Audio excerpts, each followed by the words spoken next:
여러분 오늘 말씀은 그 성경 전체에서 가장 긴 문장으로 돼 있어요. 그래서 이제 3절부터 14절이 한 호흡에 끝나는 문장이에요. 마침표가 없이. 그래서 가장 긴 문장이면서도 삼위일체를 한 번에 설명하는 아주 중요한 문장이고, 그러면서도 굉장히 어려운 문장이에요.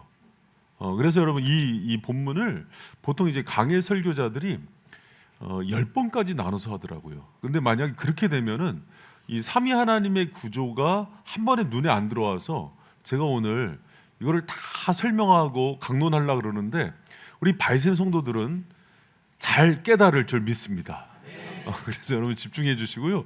오늘 조금 어렵더라도 이게 어려운 게 아니라 정상이구나 이렇게 생각하면서 이 말씀 계속해서 묵상하면은 여러분 정말 삼위 하나님 우리 주님을 가장 잘 알 수 있는 본문이에요. 오늘 그런 은혜 있기를 축복합니다. 여러분 그 바울 서신의 구조를 보면은요 항상 발신인 수신인 은혜와 평강을 기원해요. 그리고 감사와 기도가 서론에 나온 다음에 본론에 들어가거든요. 지난주에 발신인 수신인 얘기하고 은혜와 평강은 얘기했는데 감사 기도 뛰어넘고 갑자기 찬양이 나와요. 찬송하리로다 하면서 바울이 막 이렇게 요거 USB 좀 연결해 주세요. 안 넘어가네. PPT 넘겨 주세요. USB가 안 찬송하리로다 하면서 이렇게 찬양하는 그 모습들이 이렇게 나오는데요. 여러분 그 갑자기 이게 이렇게 느끼면 돼요. 이렇게 얘기를 하려고 하다가 갑자기 이렇게 흥분된 거예요. 뭐가. 그래서 자기가 이 격앙된 목소리로 찬송하리로다 하면서 갑자기 하나님 주신 은혜를 막 얘기하는 장면이에요. 그러니까 뭔가 큰 비밀이 있겠죠. 이렇게 생각하시면 될 것 같아요. 여러분 그 전화해서 부모님이나 뭐 선생님한테 전화해서 전화를 할 때 기승전결이 있잖아요. 잘 지내셨어요? 뭐 저 누군데 지금 잠깐 통화되세요? 막 이러는데 너무 좋은 소식이 있어. 예를 들어서 아들이 뭐 서울대 합격했어. 그럼 전화하자마자 뭐라 그래요? 엄마 합격했어! 이러지 않아요? 그러니까 그런 느낌으로 오늘 본문을 보시면은 확 이해가 되실 거예요. 바울이 감옥에 있었는데 뭐가 그렇게 감격스러운 얘기가 있어서 이렇게 막 탄성을 지를까? 그게 이제 3절 안에 있는데 3절 같이 한번 읽어봅시다. 시작. 찬송하리로다 하나님 곧 우리 주 예수 그리스도의 아버지께서 그리스도 안에서 하늘에 속한 모든 신령한 복으로 우리에게 복 주시되, 찬송하리로다 하면서 그 사도 바울이 얘기하는 게 뭐냐면 삼위 하나님께서 주시는 신령한 복을 깨달은 거예요. 그러니까 하나님께서 나에게 주시는 복이 너무 놀라워서 그 복 때문에 감탄하면서 정말 하나님 찬양합니다, 감사합니다 하고 외치는 거거든요. 여러분 3절에서 그 14절까지를 이렇게 보면은요, PPT 잠깐 비춰주세요. 한 장 넘겨주시면은 이렇게 돼 있어요. 이게 구조예요. 뭐냐면 삼위 하나님께서 주신 은혜가 성부 하나님이 주시는 은혜, 성자 예수님이 주시는 은혜, 성령 하나님이 주시는 은혜가 이렇게 표시되고 달락달락 끝날 때마다 그의 은혜의 영광을 찬미하게 하는 것이니라 하면서 후렴구가 이렇게 반복돼요. 이거는 마치 우리가 무슨 얘기 끝나면 너무 좋은 일이 있으면 할렐루야 하는 것처럼 그렇게 후렴구가 발달돼요. 그래서 우리가 이 본문 오늘 3절에서 14절 살펴볼 게 뭐냐면 성부, 성자, 성령님께서 어떤 신령한 복을 저와 여러분 가운데 주셨는지를 말씀 가운데 깨닫고 돌아가시기를 축복합니다. 여러분 그게 오늘 본문의 핵심이에요. 그럼 성부 하나님께서 주시는 축복이 뭔가? 여러분 딱 두 가지로 요약할 수 있는데요. 선택하심과 양자 삼으심이에요. 여러분 우리 4절 말씀 보니까 곧 창세전에 그리스도 안에서 우리를 택하사 이렇게 얘기하셨어요. 여러분 저와 여러분이 하나님을 택한 게 아니에요. 하나님이 여러분을 택해 주신 거예요. 여러분 이게 감격스러워야 돼요. 그 어떤 분이 결혼하기 전에 선을 100번 이상 봤대요. 그리고 지금 아내를 만났는데 지금 아내를 찾기 위해서 자기가 그렇게 100번 이상 수고를 했다고 10년 이상 얘기를 하더라고요.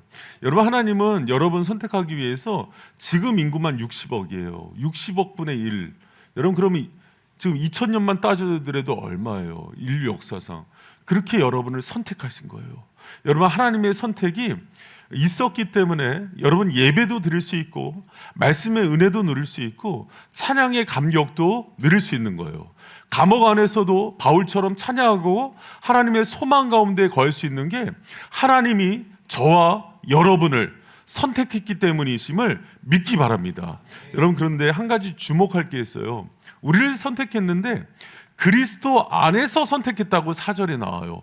그 창세전에 그리스도 안에서 우리를 택하사, 여러분 그리스도 안에서 택했다는 것은요, 이렇게 이해하시면 됩니다.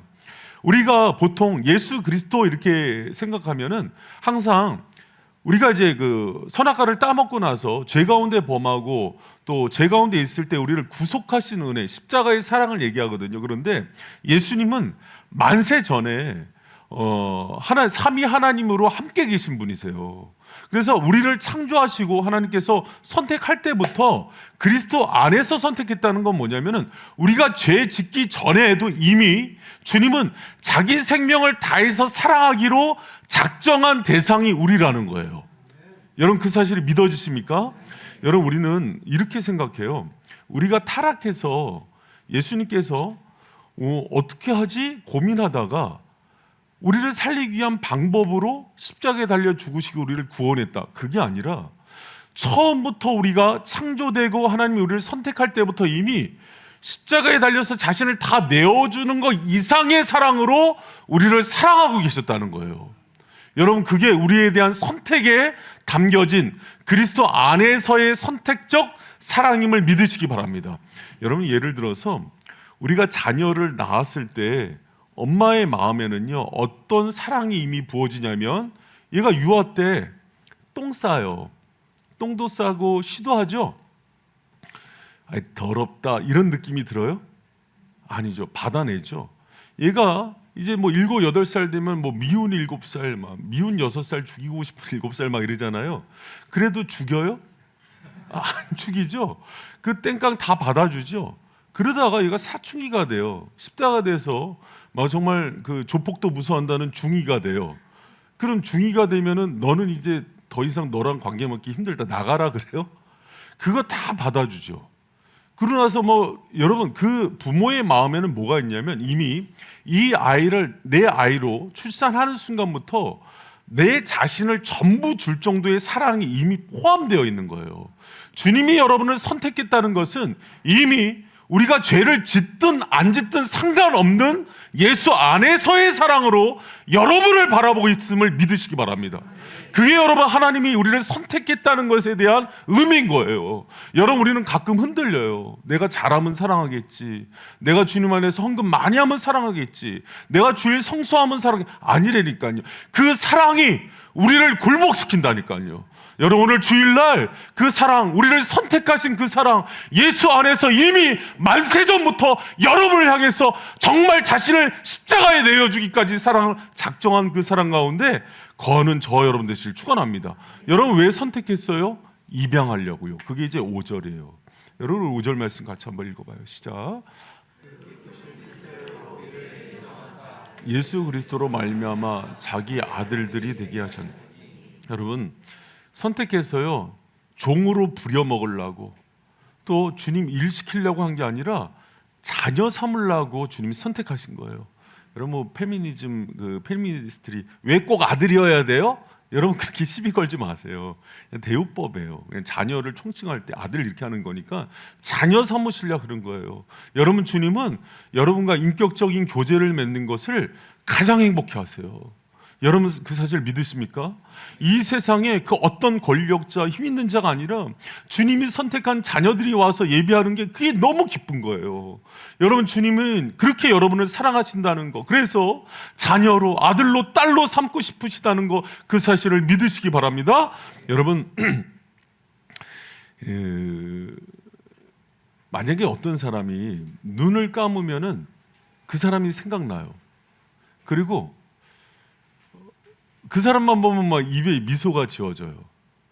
맛있는 걸 먹으면 그 사람이 막 생각나요. 그러니까 제가 이제 어저께 있는데 저희 이제 막내딸이 오니까는 우리 강도사님이 요새 눈에 꿀이 떨어지신다고.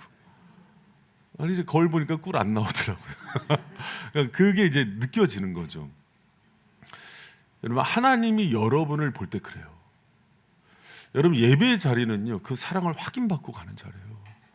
예배의 자리에 와서 뭐 내가 열심히 했다 이거보다도 우리를 선택하시고 자녀 삼으시는 그 부유한 사랑이 무엇인지를 가장 깊이 느끼고 돌아가는 은혜가 있기를 축원합니다.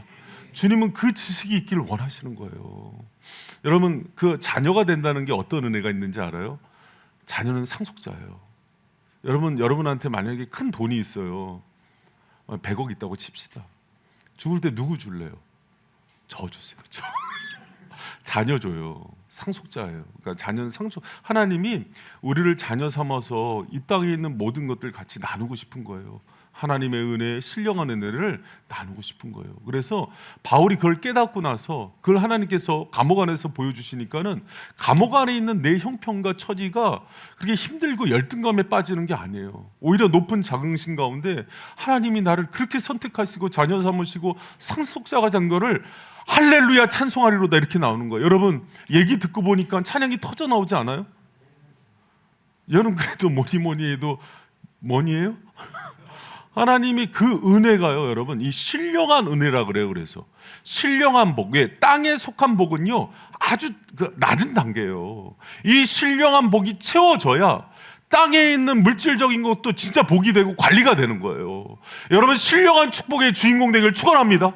성부 하나님이 주신 그 축복, 선택하고 자녀 삼으시고 상속자가 되게 하시는 그 은혜, 가슴 터지지 않아요? 속이 터집니다 제가. 아니 가슴이 너무 여러분 감격스럽잖아요. 내가 누군데 왜 그런 은혜를 주실까? 여러분 성자 예수님 가운데 주시는 축복은요 구속하시고 기업으로 삼으시는 축복이에요. 여러분 따라합니다. 구속하시고 기업으로 삼으심. 여러분 이런 축복이 나와요. 여러분 물론 이거를요 저를 아주 분석해서 하면은 그 안에 담겨진 너무 많은 축복들이 있는데 제가 여러분 오늘 한 번에 하다 보니까 핵심적인 걸 탁탁 잡으면서 하는 거니까 이렇게 기억하세요. 여러분 예수님 하면은요 대속의 은혜예요. 그래서 1장 7절에 이렇게 얘기합니다. 같이 한번 읽어봐요. 시작. 우리가 그리스도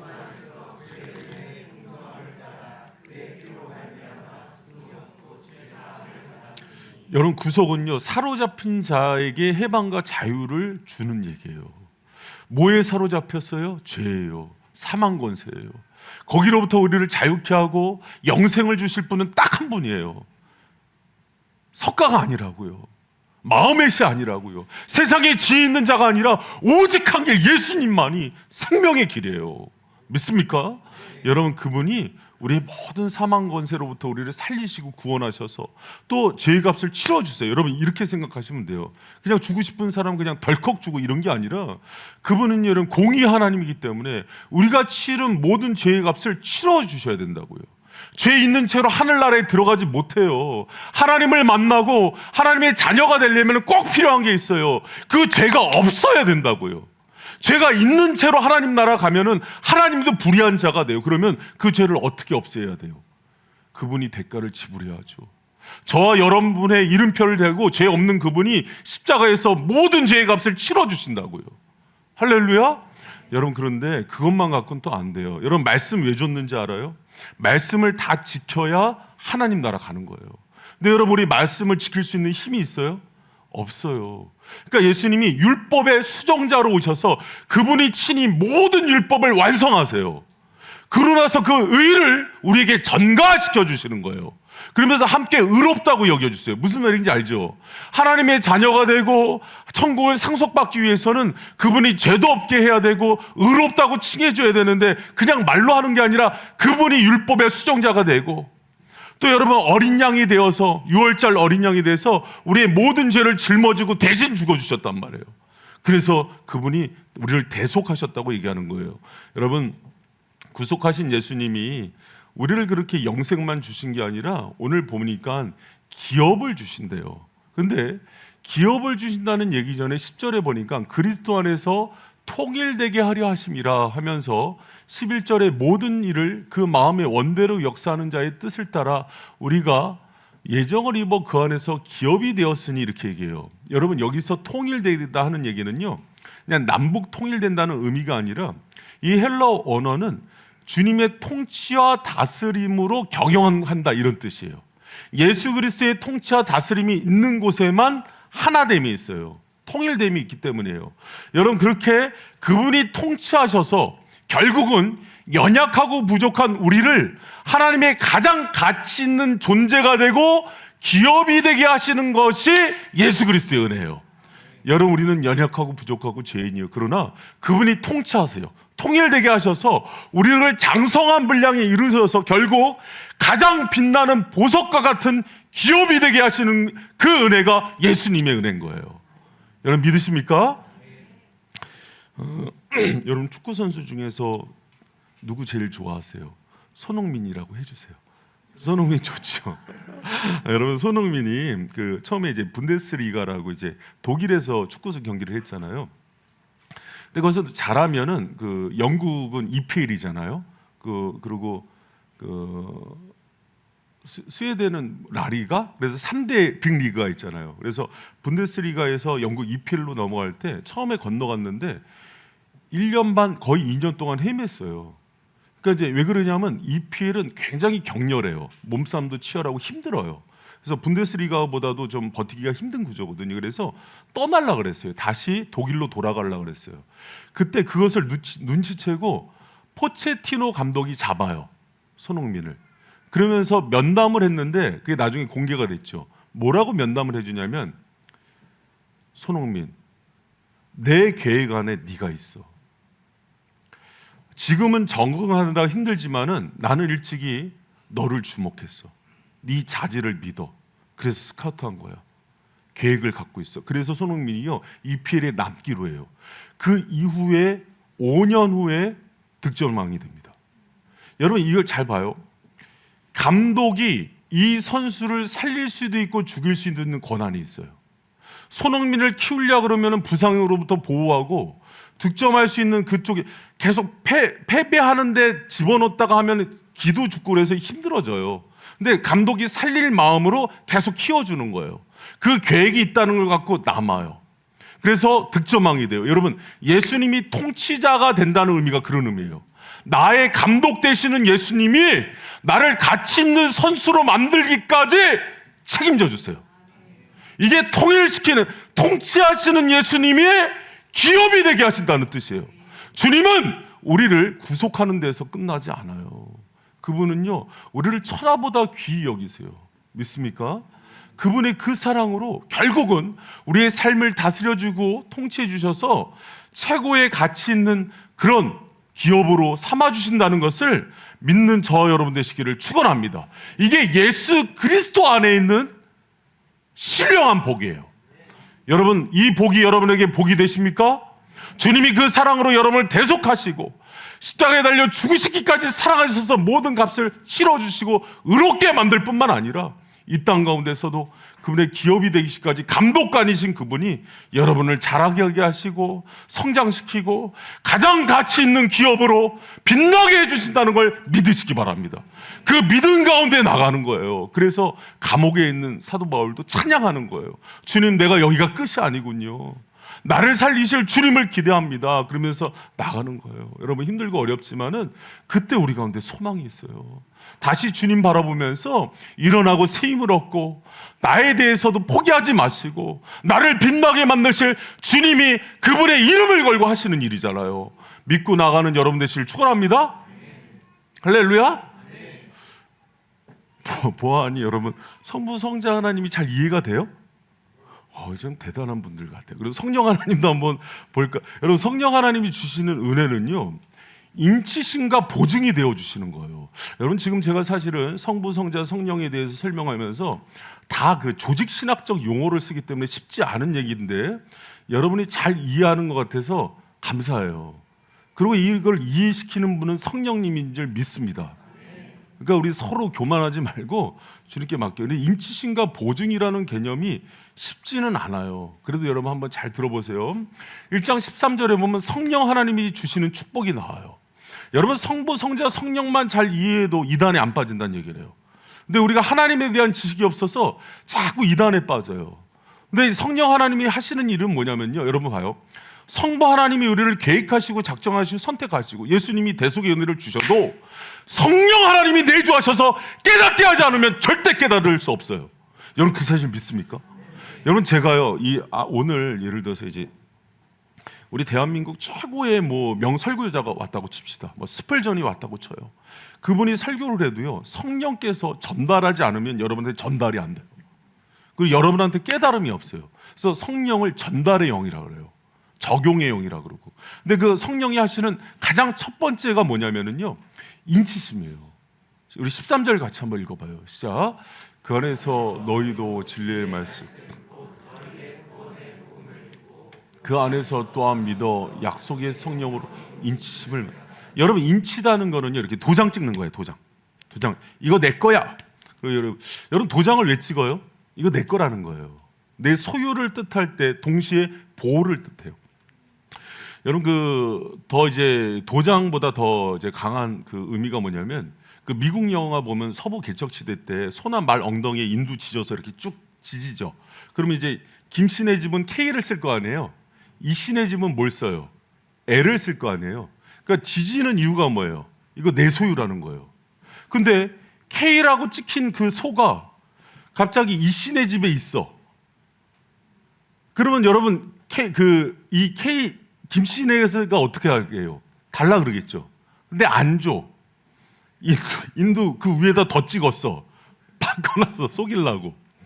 그러면 이제 그것 때문에 이 사람들이 권총을 차고 찾아가서 자기 소유를 찾아와요. 왜 그런 거 아니? 그거는 소유의 문제뿐만 아니라 이씨 집안이 김씨 집안을 만만히 보고 무시한 거예요.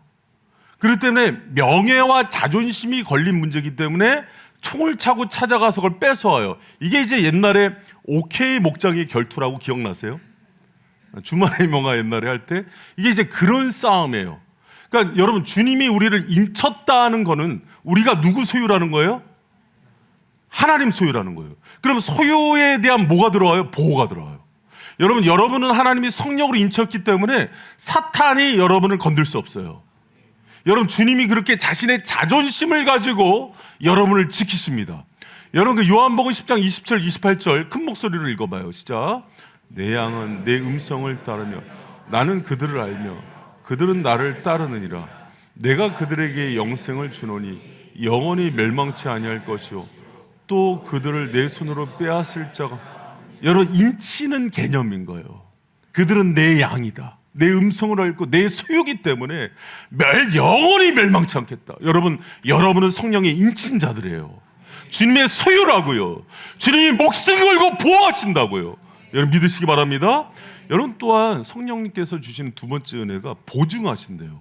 이는 우리의 기업의 보증이 되어 주신다. 에베소서 읽으면서 이게 무슨 말인지도 잘 이해가 안 되면서 많이 읽었잖아요. 근데 이 보증이 그 헬러 아랍어는요 보증금이라는 의미예요. 보증금. 여러분 집 살려면은 뭐를 지불해요? 보증금이죠. 처음에 10% 지불해야 되죠. 그러고 나면 이제 중도금 치르고 나중에 하는데 주님은 보증금으로 사실 전부를 치러주세요.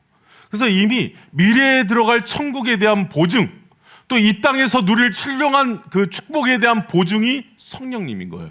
그래서 믿는 사람들은 마지막 때 갈 천국의 삶을 이 땅에서 끄집어내어 사는데 그 보증이 누가 되시냐면 성령이 되시는 거예요. 여러분 이렇게 생각해 보세요. 가난하게 단칸방에서 살면서 두 부부가 서로에 대한 사랑만 갖고 샀는데 한 20년 지나서 자기 집을 그 작은 아파트를 사게 된 거예요. 그래서 이제 계약금을 걸었는데 계약금 걸었을 때 그 기쁨 있잖아요. 막 설레임과 막 그래서 뭐 이미 뭐 가구는 어떻게 배치할 거고 그러면서 막 재 갖고 여기다는 뭐 TV를 놓고 막 그러죠. 소망 가운데 살잖아요. 그래서 그 보증이 있는 사람들 마음 가운데 뭐가 생기냐면 이 땅에 대한 살 소망과 희망이 생긴대요. 여러분 소망과 희망은 이 땅에서 주는 게 아니에요. 우리를 인치시고 성령으로 보증하시는 그분이 임재 있는 사람들이 형편과 상황을 뛰어넘는 소망 가운데 삽니다. 여러분 우리는 이렇게 많이 생각해요.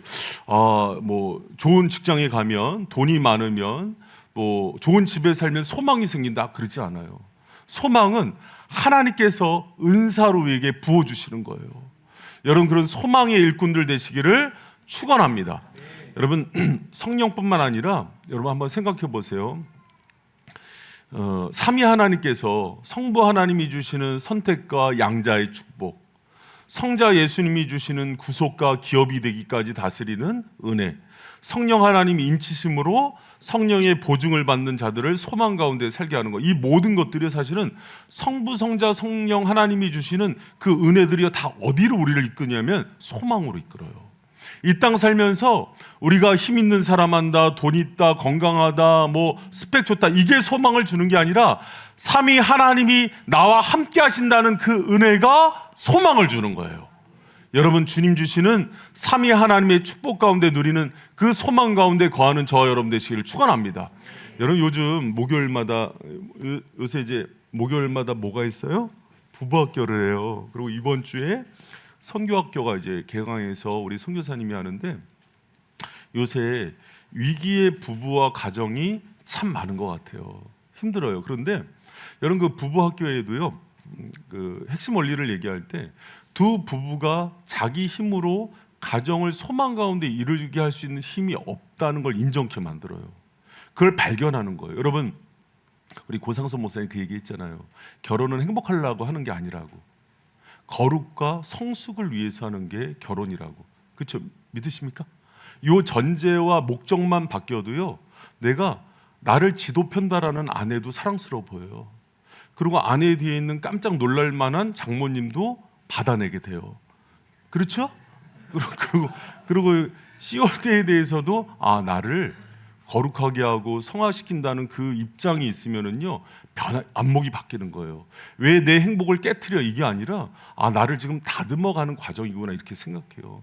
많은 사람들이 저와 아내가 그 한의원을 가도요 상극이라는 얘기를 많이 써요. 상극이다. 성격도 상극이다.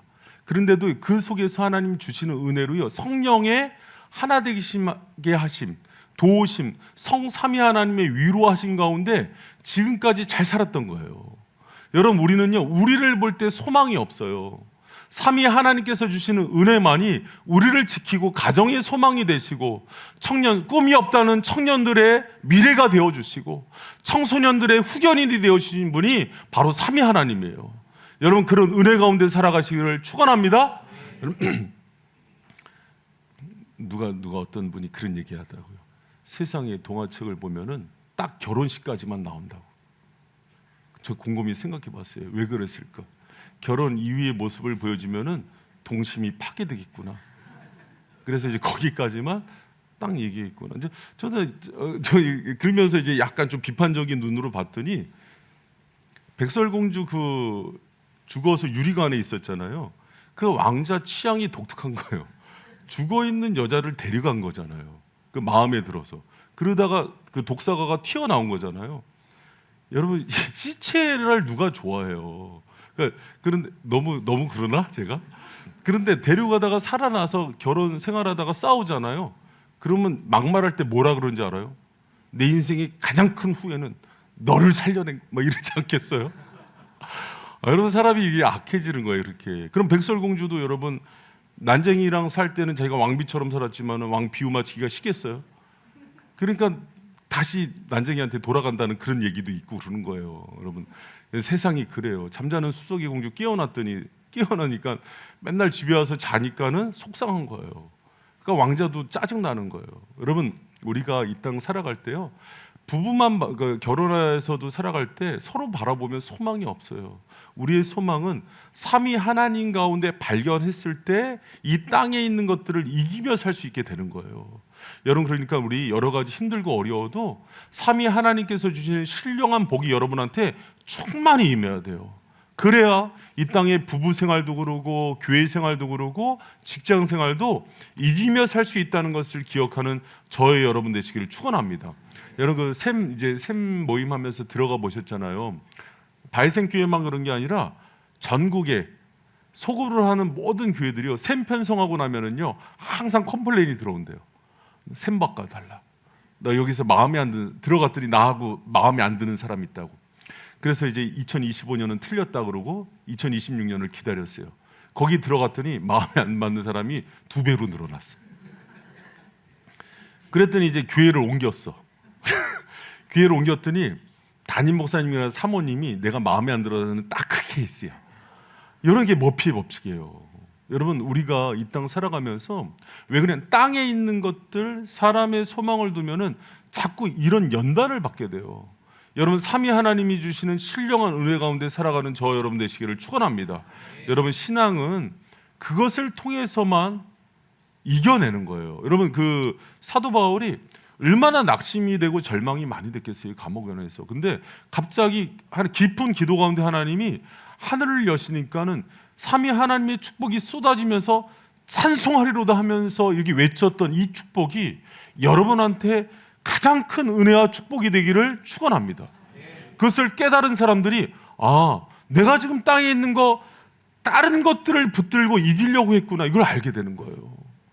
여러분, 호세아 선지자가 얘기했던 이 백성이 하나님을 아는 지식이 없어서 무너지고 망한다는 것이 무엇인지를 깨닫고 여러분 오늘 이 말씀을 통해서 샘모임에서 나눌 때 성부, 성자, 성령 하나님에 대한 부요한 지식이, 그분이 우리를 향한 그 멈추지 않는 그 사랑이 나누어지고, 그것 때문에 행복해하고, 그것 때문에 눈물 흘리고, 그것 때문에 감격해하는 우리 모든 바이샘 성도들 되시기를 축원합니다.